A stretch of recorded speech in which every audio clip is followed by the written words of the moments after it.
Coming up on this week's edition of NCBA's Cattlemen to Cattlemen. We've got coverage from the Cattle Industry Convention and NCBA trade show in Houston, including a big announcement about the next celebrity voice that will be used to promote beef. Plus, we'll introduce you to NCBA's new president and hear what he expects for the year ahead. And now, NCBA's Cattlemen to Cattlemen. Hello and welcome to NCBA's Cattlemen to Cattlemen. I'm Kevin Ochsner. We start with some news on a lawsuit settlement between a major meat processor and other industry stakeholders. Here with more is Colin Woodall, CEO of the National Cattlemen's Beef Association. Well, there are several plaintiffs, everything from RCAF to several grocery stores, that have complained that the big four packers have been in a price-fixing scheme. It's an active case. And the fact that JBS came out and settled before anything was even heard is extremely disappointing to us, and it's making us as cattle producers ask the question, what do they know that we don't know? What are they sharing? What are they hiding from us? Because when you look at the packers, when you look at these cases, when you look at the Department of Justice investigation, they have to understand this is our livelihood, and we need to know what's going on. We need to have some transparency. We don't have the luxury as cattle producers to wait for 2, 3, 4, 5, 6 years or more for DOJ to complete a process that's having an impact on our very existence today. So the fact that JBS settled, I think, does the disservice to the entire industry, but more importantly, it's an opportunity for us to go back to the Department of Justice and to Congress and say, we need the investigation complete, we need it completed now, and we as cattle producers need to know what's in it.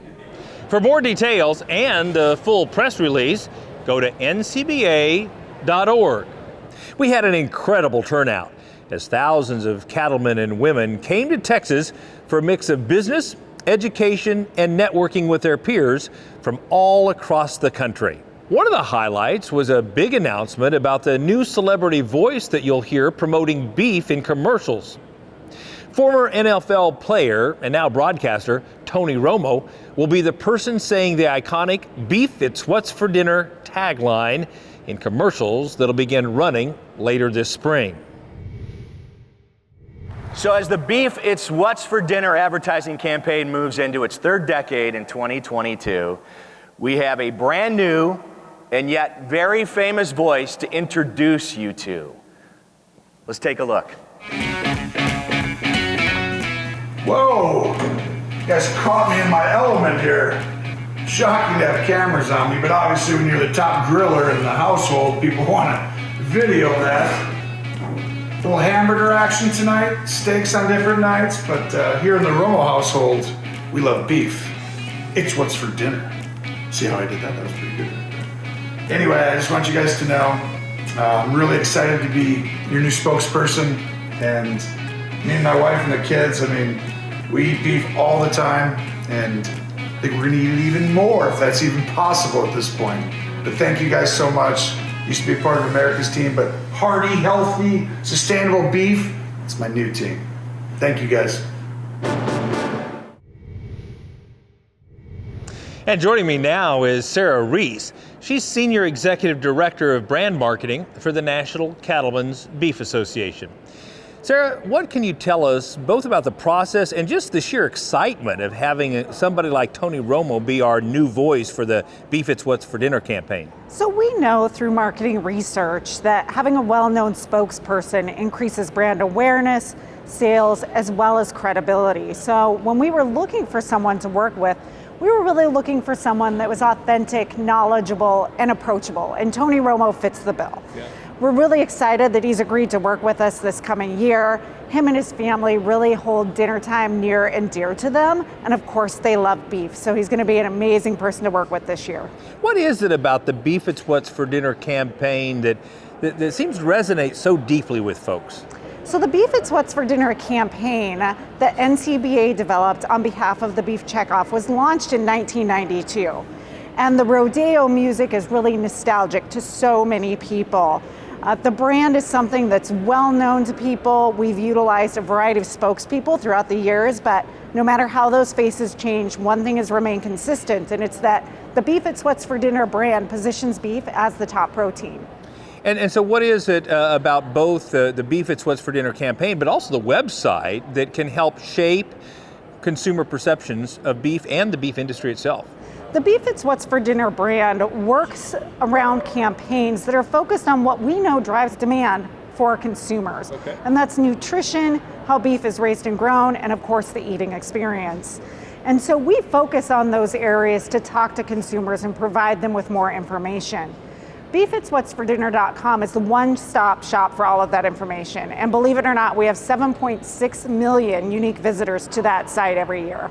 So Sarah, why is it so important for the beef checkoff and contractors like NCBA to continue executing campaigns like the Beef It's What's for Dinner campaign? Consumers have so many food choices these days that it's important that we have beef top of mind for consumers at all times.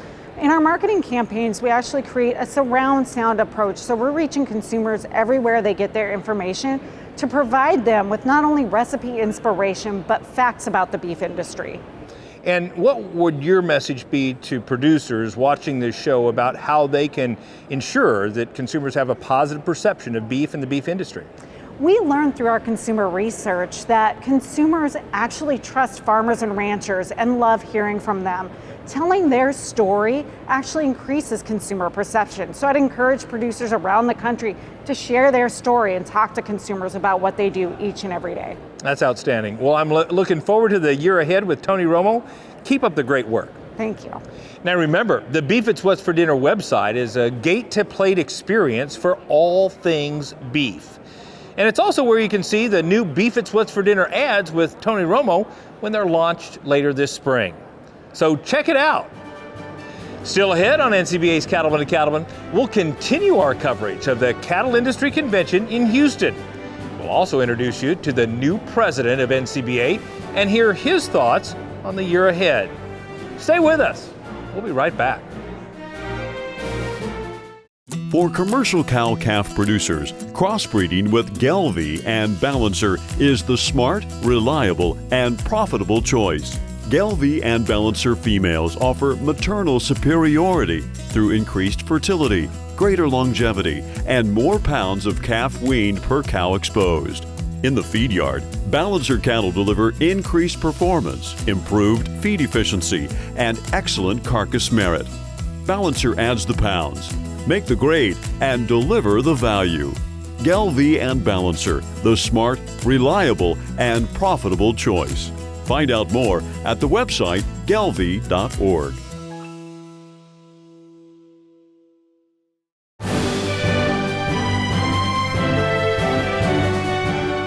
The National Cattlemen's Beef Association has always been an organization led by cattle producers, women and men who work together to address common challenges and to set priorities for the entire beef cattle industry. In fact, NCBA officers are volunteer leaders who take time away from their own home operations to serve the industry they love. Cattlemen to Cattlemen's Kate Maher visited Minnesota to learn more about Don Schiefelbein, the man taking the reins as the 2022 NCBA president.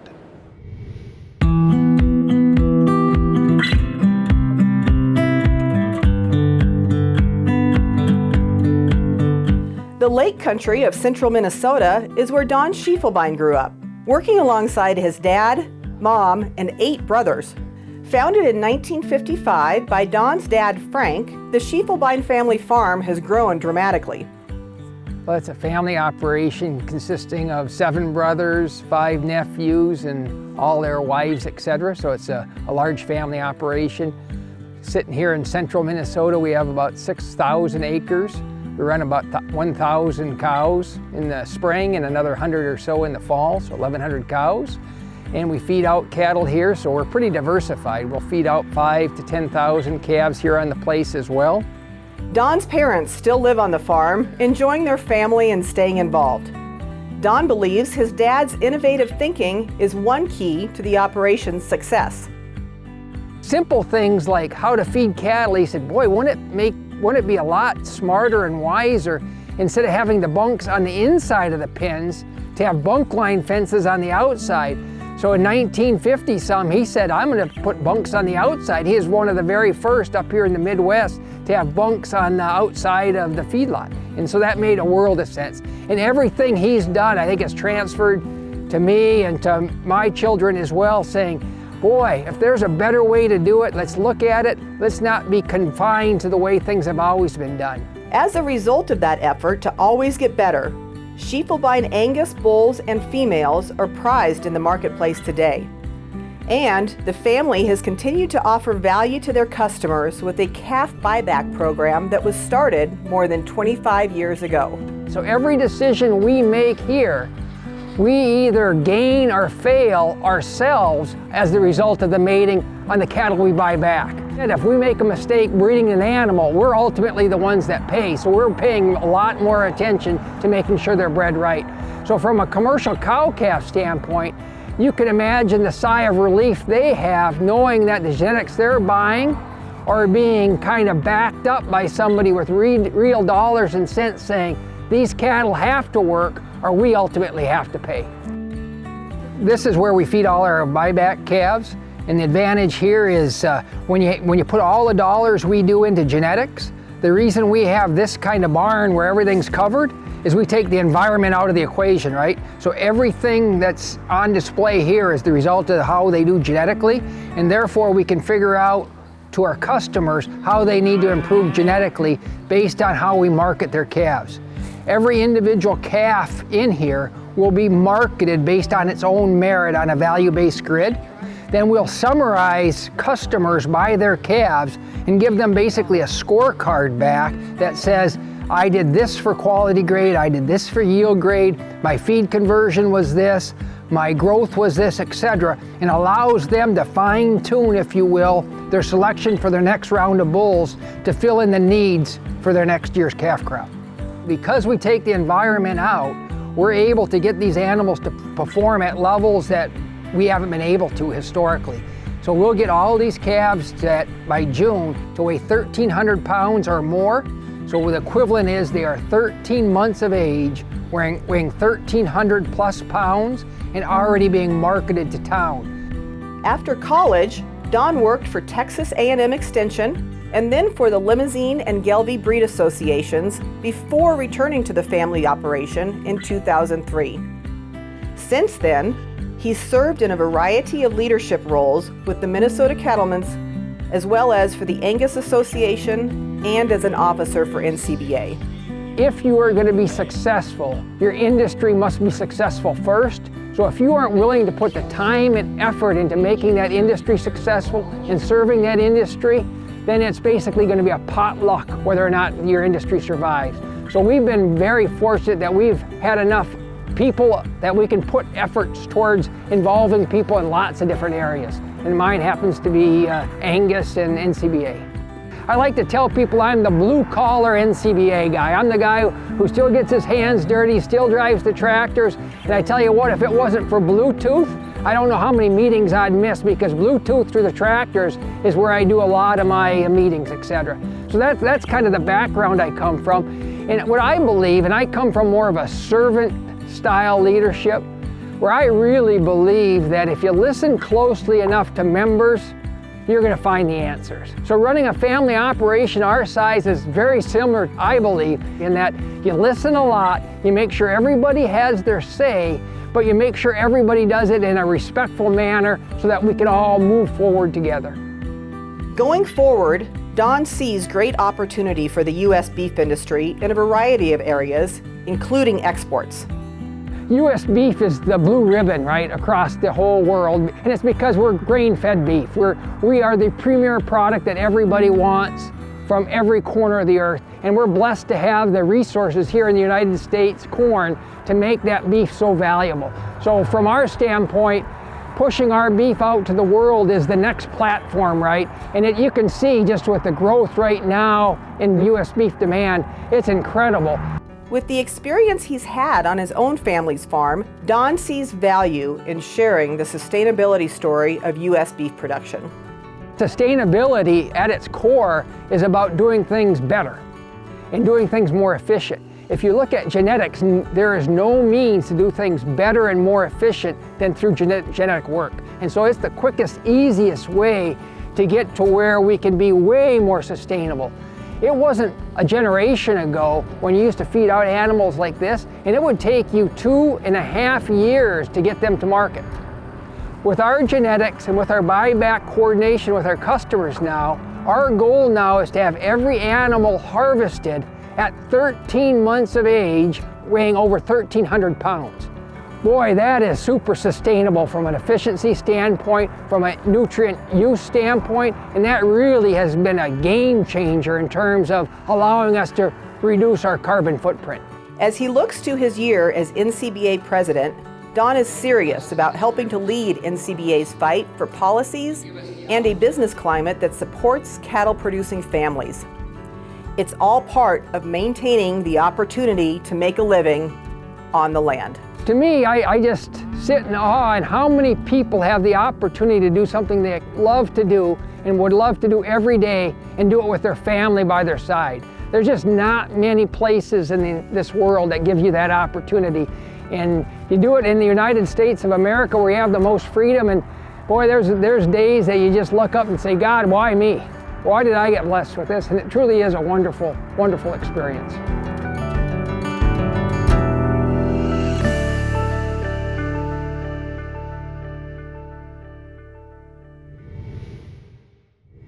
And joining us now is the 2022 president of the National Cattlemen's Beef Association, Don Schiefelbein. Don, thanks for coming to the show and congratulations. Well, thank you very much. You grew up in a large family, as we just saw in that video, and what do you think that experience working in a large team environment is going to mean in terms of your leadership style as NCBA president? Well, it brings reality back into it real quick, right? And when you have large numbers of people, whether it's family members or just members of an organization, I tell you what, you get differences of opinions, right? And the goal for my job as president, or the goal of my job in the family, is to make sure we develop consensus and we agree on what we can agree on and move forward with directions that help everybody. That's well said. We just completed a wonderful convention here in Houston. What would you say were some of the key outcomes of the week? Well, you know, we grappled with lots of things, including the cattle markets and what we should do about it. And I think what I'm just most proud of is that we're still a grassroots organization. And it was good to hear the debates on both sides. And in the end, you know, you still have to have votes that decide which direction we go. But to me, it's so good just to have this grassroots debate from producers across the country deciding what direction we ought to head in. So as you look ahead to 2022, what are some of your thoughts relative to the priorities of NCBA moving forward? Well, you never know what you're going to get, right? I mean, who would have thought 3 years ago that COVID all of a sudden would be front and center? So you have to be cautious about that. But as you look at forward, there's a lot of subject matters that have been pretty regular, you know. We're looking at redealing with WOTUS, right? Waters of the United States. And so that's an issue that's ongoing and so crucial to many of our members' well-being. So that's another issue we're having to go back to the plate and making sure it's written in a manner that protects the interest of our producers. We're looking at the Farm Bill. You know, the Farm Bill's starting to get written, and there's some key provisions in there. Livestock risk protection, which is a new program, relatively new program, that impacts lots of producers, from the very small producers to some of our largest producers. And we have to make sure it's drafted in a manner that allows everybody to participate effectively. So one last question. What's your message to producers all across the country as you take the reins as NCBA president? Well, I think it's important that we stay united. You know, when you look at all the people who are trying to take shots at us, put us out, I'm going to take a quote that I use from my dad, and he refers it to our family. He said, really, the only competition we have is within ourselves. If we can stay united, nobody will stop us, and I think it's the same thing with the cattle industry. The age-old quote of we either all hang together or we'll all hang together is very appropriate, isn't it? Yes, sir. Yes, sir. Thanks so much for coming to the show, Don, and good luck in your year ahead. Thanks, Kevin. Now, to keep up to date on all the issues facing cattlemen and women, and to help make a difference in our industry, why not join Don as a member of NCBA? It's easy to do. Just call toll-free 1-866-233-3872, or you can visit the website ncba.org. Still to come on this special edition of Cattlemen to Cattlemen, we'll discuss the latest beef export numbers and examine the opportunities for the year ahead. Stay with us. We'll be right back.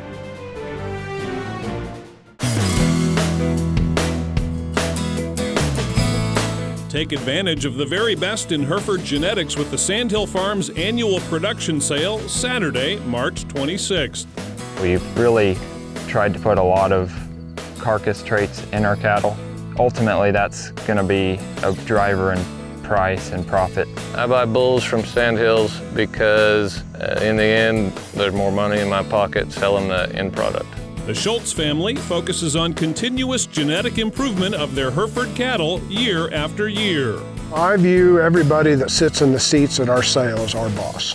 We want our genetics to get better every year. We've got to make the next set of bulls that the customer comes to purchase genetically better than the ones before. Sandhill Farms, the brand that exceeds your goals. Find out more at the website sandhillfarms.com.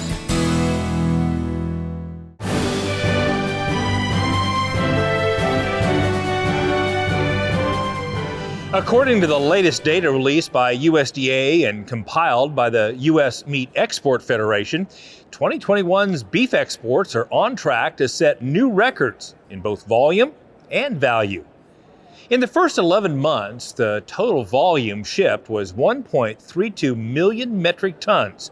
That's up 16% from a year ago, while the export value increased more than $2.5 billion from a year ago. Beef exports have been outstanding in recent years, and that's due in part to the work of NCBA. And joining me now is Kent Backus, NCBA's Senior Director of International Trade and Market Access. Kent, we just talked about the outstanding numbers that were posted for 2021. What's fueling and driving all this international demand? Well, I think when you look at our success over 2021, part of it was due to tight global beef supplies. You have, weather conditions in some major beef exporting countries that really restricted the amount of beef that was available for consumers. And you also have a lot of, animal health issues in countries like China. So that creates shortages. That means that you have very strong demand and limited supply. So because of that, that means that we're going to see higher prices. But for us in the U.S. beef industry, I think one of the best things is the fact that we're able to capitalize on that demand because we had good trade policies in place. Because we were able to eliminate a lot of tariff and non-tariff barriers in those key markets, we've been able to capitalize on them and really drive more value for our U.S. cattle producers. You talk about key markets. What are some of maybe the untapped markets that we haven't fully capitalized on just yet? Well, I think, China is, we just established a footprint there. We have our foot in the door, but we've barely scratched the surface. And even though that is quickly becoming a $2 billion market for us, I believe that it could really become our top export market within the next year or so. But there are other strong markets in Asia. Taiwan, we've seen a lot of growth. Philippines, we've seen just tremendous upswing. And as these consumers want more of that high quality U.S. beef, I think we're going to be in a very good position. But it's not just Asia that we're looking at. We're also looking for potential opportunities in Africa, but also in the United Kingdom. Now that the UK is no longer part of the European Union, they're trying to take a more science-based approach to trade. That's a very sophisticated consumer class there. And I think that once we're able to build that trust and gain access to that market, it could be a very good market for us. So help our viewers understand what NCBA's role is in fostering this international trade. So one of the key things we do at NCBA is we work with the U.S. government to provide technical support. So letting them know how different policies, how different regulations, how tariff and non-tariff barriers impact our producers and impact every segment of the supply chain. And by being able to put a real world approach to that and help them to understand how these policies will impact us, it helps us put the right kind of policies in place.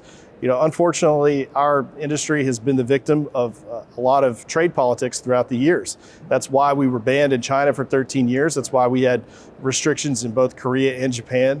But through trade policies, through working with our government, we're able to eliminate those barriers so that we can gain that trust and really build trust with those consumers. So NCBA provides a lot of information, not only to the government, but also helps producers understand how these trade agreements are going to impact them. And so we really are kind of that conduit to share that information and to make sure that all these decisions are based on facts, based on evidence, and on science, and they'll be the most beneficial for our cattle producers. That's outstanding. Now, NCBA obviously is a policy-driven organization and it's grassroots-driven. Having said that, what do you foresee as some of the key priorities in terms of international trade as we move forward? Well, I think one of the big priorities that carries over from the previous year is reauthorizing Trade Promotion Authority. We need Congress to do that. And Trade Promotion Authority is one of those pieces of legislation that tells our negotiators what the priorities are. And really empowers them to go and negotiate on behalf of the U.S. government. The agencies can't just go out and do that. They have to have the blessing of Congress because the constitutional authority lies with Congress. So we need Trade Promotion Authority to set those guidelines and to really show a united front throughout the U.S. government. That's expired right now. Now, it doesn't mean our negotiators can't go out and have conversations, but it doesn't provide that same kind of certainty. So we need Congress to re-engage. We need Republicans and Democrats to work together to reauthorize TPA. And from that'll serve as a foundation to go out and negotiate more agreements, hopefully one with the United Kingdom and some of these other markets. You mentioned trade policy several times through this conversation, and I'm curious, why is it so important for producers to have a voice in crafting and creating that policy? It's a common saying in NCBA that if you're not at the table, you're on the menu. And there are a lot of groups out there that are interested in shifting in shifting the cards so that they're stacked against cattle producers. One way they do that is through trade policy, by putting up protectionist barriers, using non-scientific justifications to restrict trade, whether that's through some food safety claims that aren't supported by science, or by saying that our production standards aren't up to code. So it's important for us to engage, to tell that story, to show that what we're doing is the right thing, that the methods that we use that for animal health, for animal welfare, for sustainability, that all of those are top of the line, that they're science-based, and that should be the foundation. It's important for producers to be able to engage on that, because we need to make sure those rules are fair. Right. But we also need to put a face on how those policies are going to be applied. We need to show who could benefit from this, and that's really why producers should care. It should be involved, because at the end of the day, we want to be able to sell all those cuts of beef to the highest bidders wherever they are in the world. Great point. And talking about the highest bidder, thank you for all you've done in order to generate more value for the U.S. beef industry. We appreciate it. Thank you. Every day, NCBA staff in Washington and Denver is working on the issues that matter to cattle-producing families all over our country.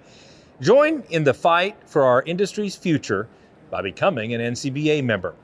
Just call 866-233-3872 or visit ncba.org. Still ahead on Cattlemen to Cattlemen, we'll introduce you to one of the new regional winners of the Environmental Stewardship Award. Stay with us. We're back in Houston right after this. Get more from your mower conditioners with John Deere 0 Series mower conditioners. Cover up to 10% more acres per hour with the wider cutting width of the C500. Cut time changing knives in half with quick change knives. Mow with confidence thanks to our 5-year cutter bar warranty. Get more productivity, tractor compatibility, uptime, choices, and confidence with John Deere 0 Series mower conditioners.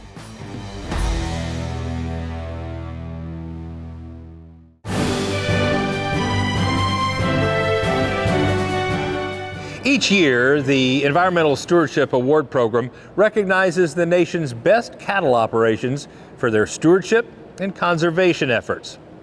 The 7 regional winners for 2021 were announced at a special ceremony in Houston. And over the next couple of weeks, we want to share their stories with you.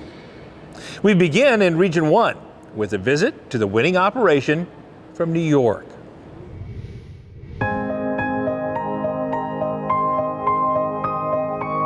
Cattle and a good, clean environment absolutely can go together. And I'd like to think we're living proof of that.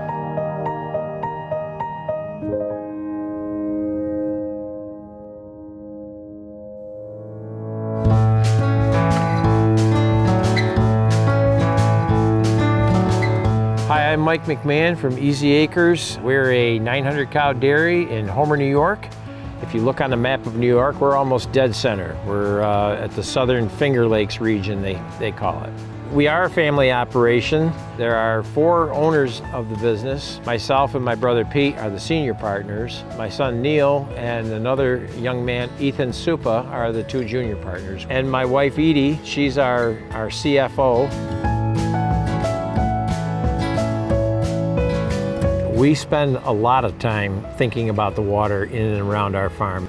The aquifer that we farm over flows to the south, and our tillable land starts right at the edge of the village of Homer. So we have approximately 25,000 people that depend on us doing a good job to keep that water clean and safe that they're drinking.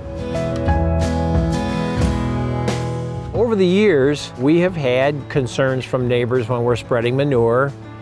Boy, if it smells that bad, what are you doing to our water? And so we thought, you know, we've got to do something to allay these people's fears about agriculture and about our agricultural practices over this water supply. So we made the decision to build a concrete manure storage that was sided inside and out with PVC that would seal up watertight so that we would never have to worry about concrete cracking and losing effluent to the environment. We also have voluntarily took the measures and the expense, the personal expense, to test the wells in this valley from the beginning of the aquifer to the end of it, ending in the village municipal well itself. So quarterly, we're taking samples, 5 well samples, so that we could ensure ourselves as well as our neighbors that our agronomic practices were sound and safe for the water supply. Easy Acres can show year after year that the quality of the water has gotten better since they've been farming here. And that's amazing. You would think it would go the other direction, but in fact, it's gotten better. People were really happy to see that we had been monitoring our agronomic practices, not only for their sake, but for our sake, to know that we're doing things right. When you control this much land, this close to a town or village, you got a responsibility. And it certainly is a source of pride to know that we don't necessarily do things because we have to, we do things because it's the right thing to do.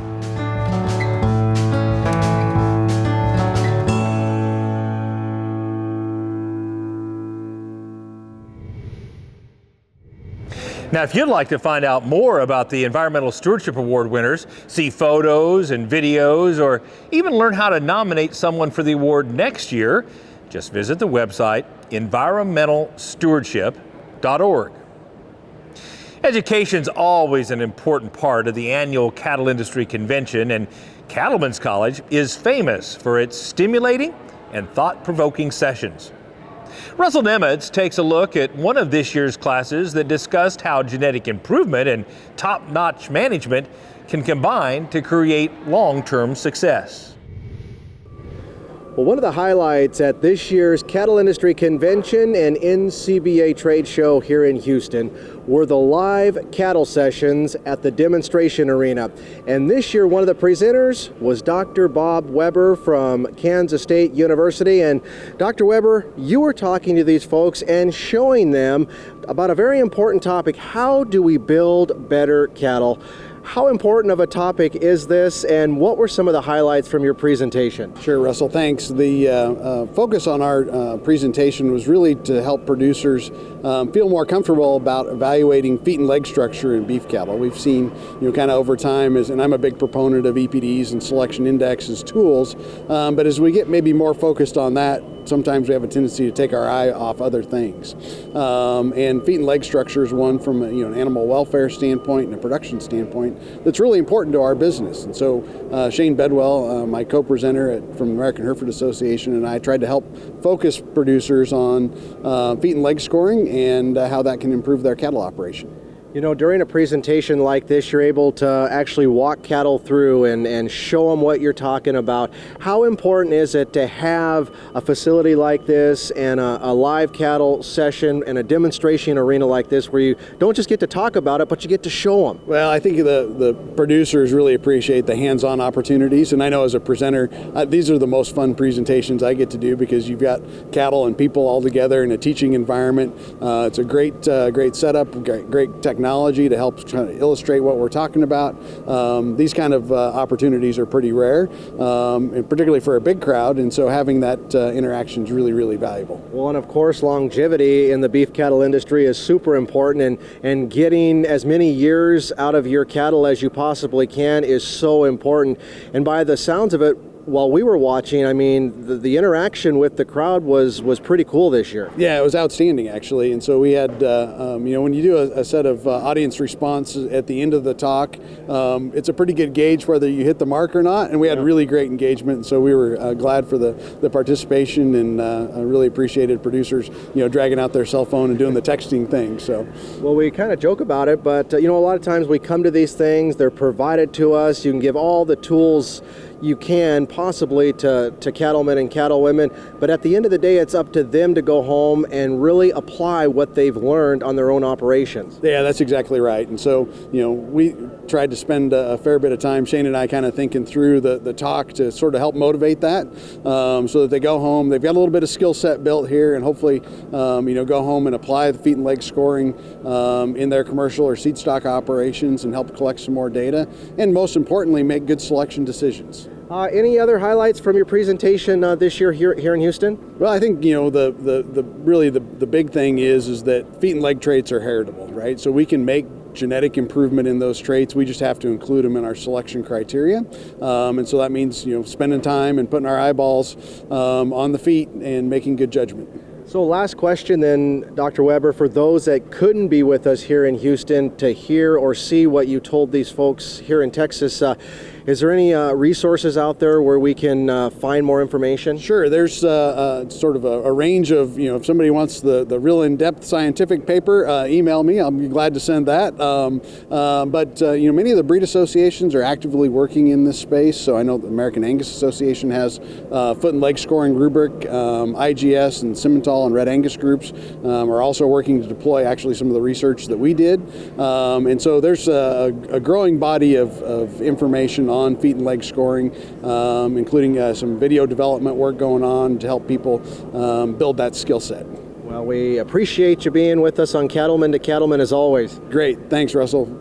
Dr. Bob Weber with Kansas State University, one of this year's presenters here at the Zoetis Cattlemen's College, the live cattle session on a very important topic, how can we build better cattle?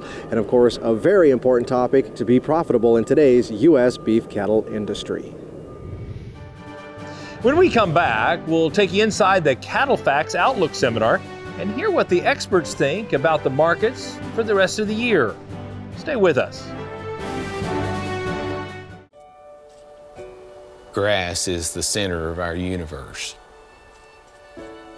We've got to have a grass program that we can count on and plan on. That's what we need to sustain us, to keep us growing, to keep us prospering.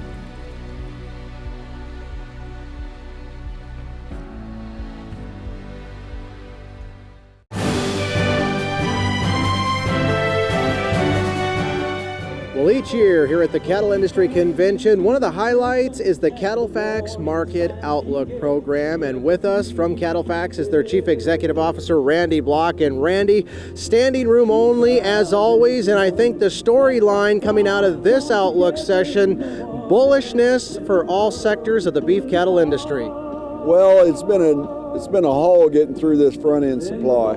Again, we've been 2 years working through this backlog supply that was created by COVID, and we can see the daylight. We finally have front-end supplies back below pre-COVID levels, so these markets are going to start to move. It's not down the road, they're going to start to move now, and you'll see that pretty quickly over the next 60 days.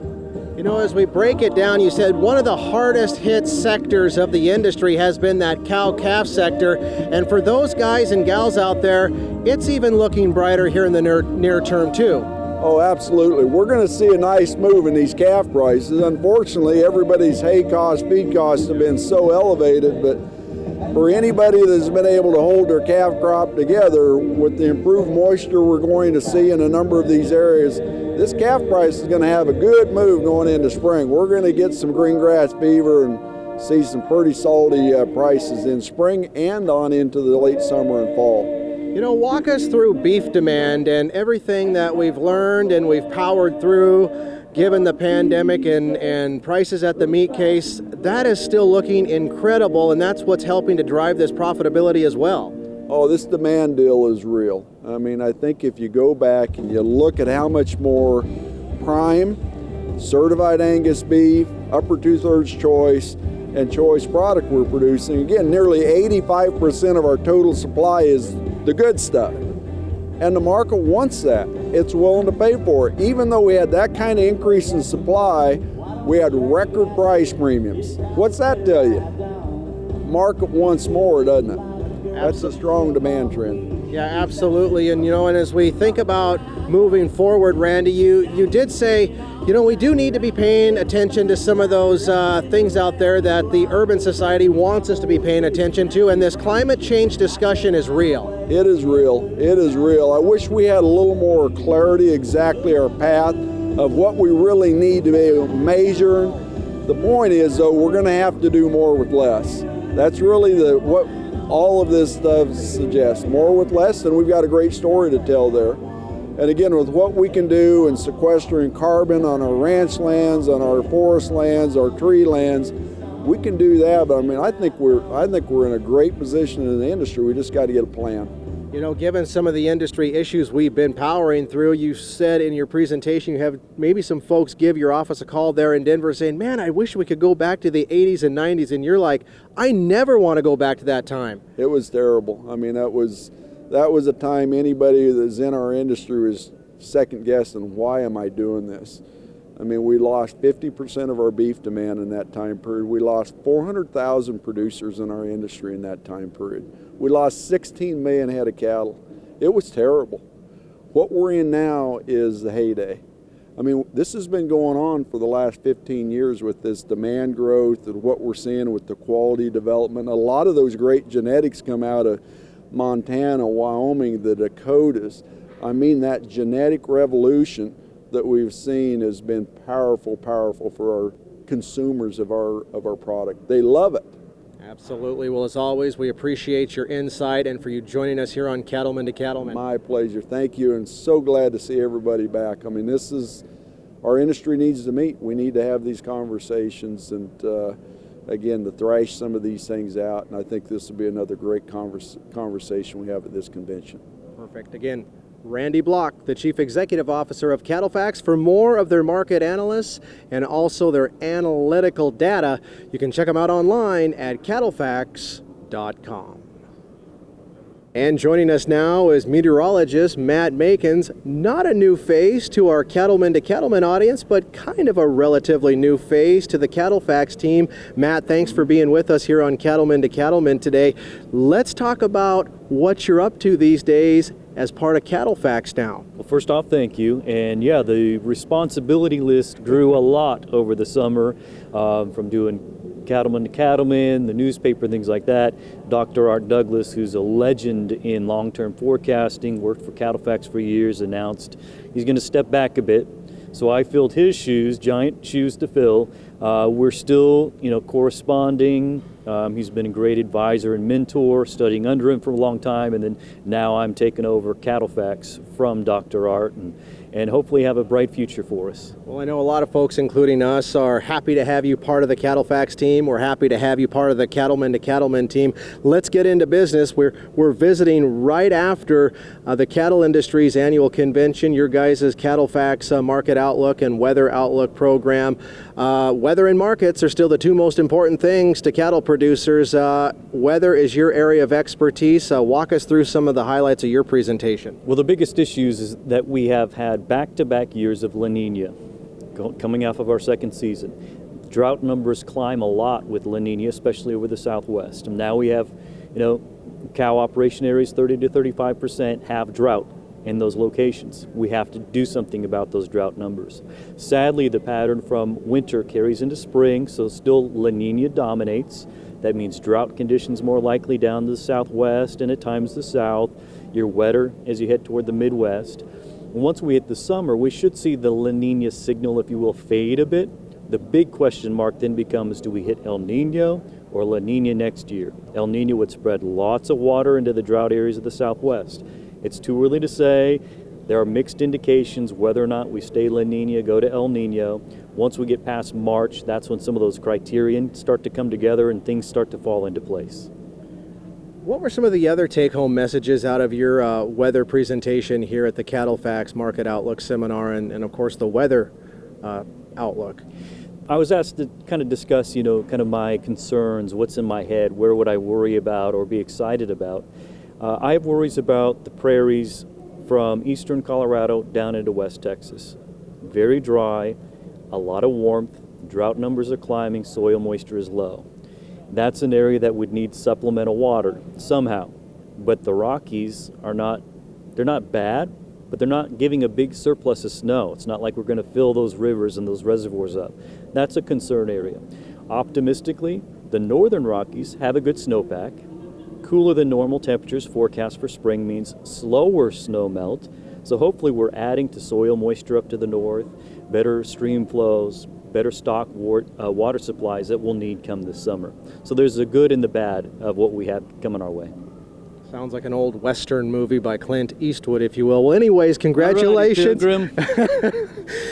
Matt Makins, meteorologist Matt Makins, one of the newest team members to the Cattle Facts team in Denver, and of course, a trusted weather source for sure. And truly, these weather guys have a way tougher job than Kevin Ochsner or any of us do on Cattlemen to Cattlemen. With that, we'll send it back to you.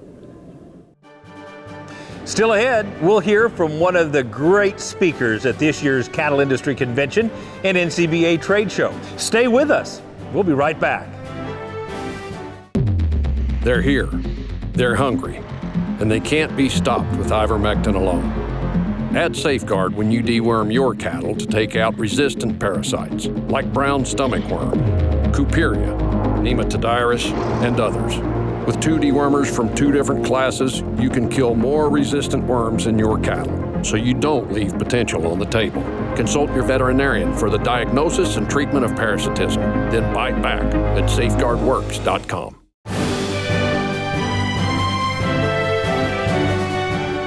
Every year, the NCBA team works hard to bring entertaining and motivating speakers to the Cattle Industry Convention, and this year was no exception.